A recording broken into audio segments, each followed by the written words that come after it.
necə sevirəm soruşma məndən. Ölçüsü yox sevgimin sözlərə sığmaz, adı qoyulmaz. Sən göylərdən inmiş bir mələksən, könlümdə səndən qeyri heç nə dirilməz.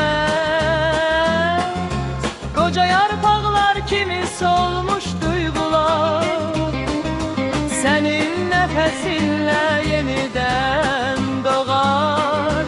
Bir köz var içimdə sönməz, sarsılmaz, adını çəkəndə alov olub saçar.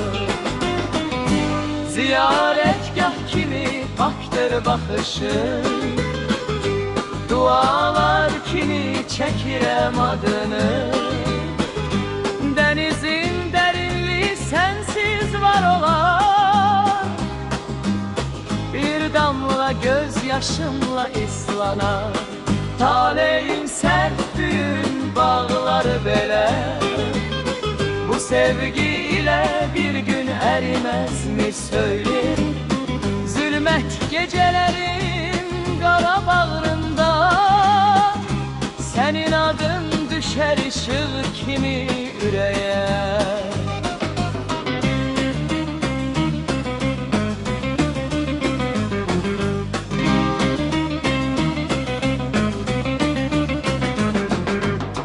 Bir gün bu ömürdə bitib qəlbim dayansa, torpaq üstümə son pərdəni salsa,